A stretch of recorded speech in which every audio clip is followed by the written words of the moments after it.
Hello, everyone. I'm Jun-Yeop Lee from the Pusan National University in South Korea. So today I will be presenting my recent work in radiochemistry, particularly focusing on colloid transport and uranium chemistry in the context of high-level waste disposal. Maybe some of you are not very familiar with South Korea, so I have prepared this slide. So if I introduce my home country to you, well, as you can see in this map, so South Korea is located quite far away from the UK. It takes almost 14 hours in flight. So South Korea has a population of about 50 million, and we are producing roughly 600 terawatt hours of electricity annually. So it is quite large amount of electricity is generated. But among this electricity, usually around 30% of electricity is supplied by nuclear energy in South Korea, while the fossil fuels still account for about 60%. So currently, South Korea operates 26 nuclear reactors with 2 under construction and 2 permanently shut down. And in April 2025, so just before, the Special Act on the Management of High-Level Radioactive Waste has officially come into force despite recent political instability, following over 40 years of the deliberations since it was first discussed in 1980s. According to this special act, the interim storage facility will be prepared by the 2050, and the geologic disposal facility (GDF) will be constructed by 2060, which is expected to enable the sustainable operation of a nuclear power plant in South Korea in the future. So South Korea's GDF concept follows the KBS-3 multi-barrier design concept, which was originally developed by Sweden. It includes a copper canister and a bentonite buffer made of calcium molybdenite clay. We are calling it as the WIK bentonyl bentonite, and this engineered barrier system will be placed in the granitic host lock system. I would like to emphasize that the natural ground of the system in South Korea has very low ionic strength condition in most cases. It's in less than millimolar concentration of ionic strength we have. So it is unlike that of the UK's case. So to support this kind of the GDF implementation, a nationwide and interministerial joint R&D project is underway from the 2021 to 2029, with a total budget of 500 billion Korean won, or equivalently 300 million pound sterling. The title of this joint R&D project is the development of core technologies for ensuring the safety of spent nuclear fuel storage and disposal. And its final goal is to develop and secure the relevant key technologies before entering the demonstration phase at the underground research laboratory. Based on this project, we are expecting some successful construction and successful operation of generic URL facility. So currently, this project focuses on 3 key areas, such as storage and disposal and regulation of high-level waste management in South Korea. Since this project is really huge one, so I will not go much deeper in its detailed content due to the time constraints. So anyhow, so this was the brief introduction on the current status of South Korea's nuclear waste relevant programs. So from this slide, I would like to introduce you the relevant research topics that I had been conducted under the perspective of a geologic disposal facility. The first topic is the migration of colloid and GDF conditions. The result that I am going to show you is just obtained from the preliminary test run. Please note it. So in general, understanding how colloids affect radionuclide transport is a critical feature of depth assessment of geologic disposal facility. In both near-field and far-field environments, radionuclide would associate or may associate with true or pseudo-colloids, and it forms mobile species which can bypass conventional retardation mechanisms. Accordingly, the mobility of colloid-associated radionuclide is remarkably higher and faster than typical ionic species. So as you can see in this figure, so this has been clearly confirmed in many field tests, such as the in situ CRR experimental case conducted at the Grimgel test site. You can see that the colloid-borne species is much fasterly much fasterly migrate throughout the test site rather than the ionic species like this. And meanwhile, let's talk about the bentonite. So bentonite is a key buffer material as the engineered barrier in disposal facility due to its not only its strong adsorption capacity, but also its physical filtration capacity as well. As you can see in this figure, so under the saturated conditions, it develops a swelling pressure of around 7 megapascal, which is a large pressure, and thus the size of micropore in its structure is going to be decreased and decreased. So accordingly, it will contribute to its effectiveness in limiting colloid and radionuclide transport by physical filtration, and it will also act as a barrier against radionuclide migration.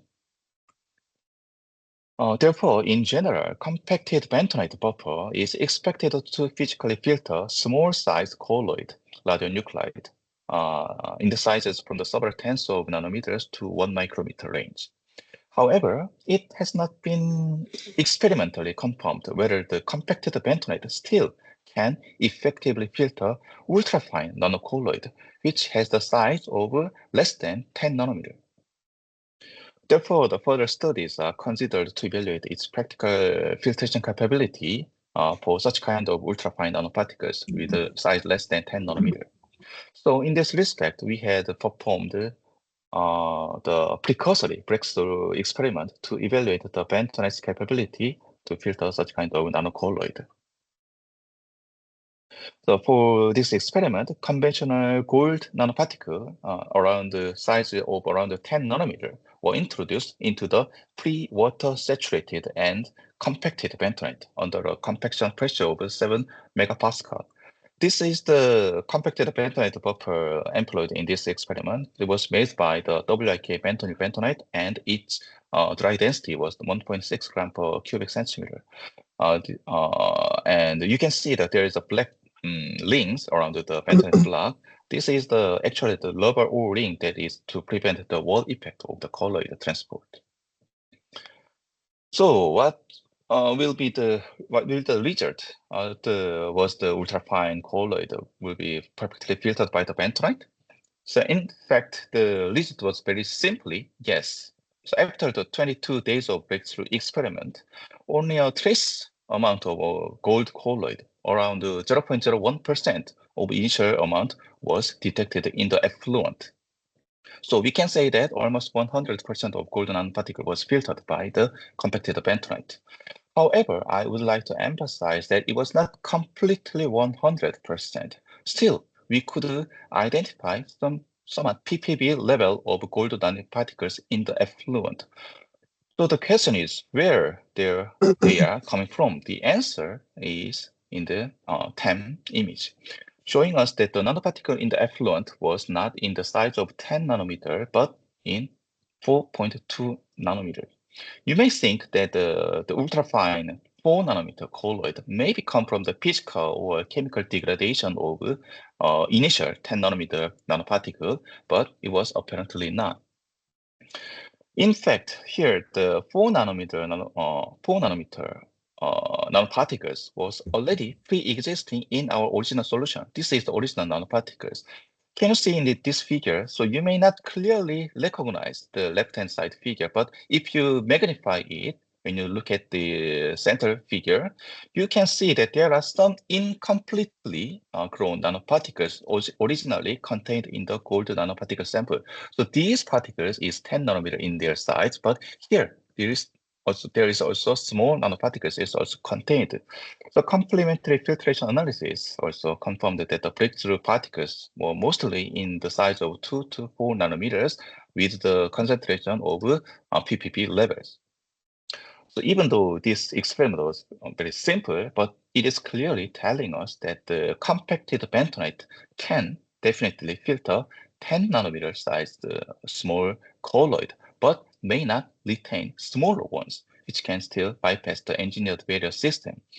In fact, this is a part of the ongoing experimental series. So the follow-up studies with regard to the transport of ultra-small pseudocolloid is also in conducting, and the result is not finalized yet. So I'm also waiting for that result.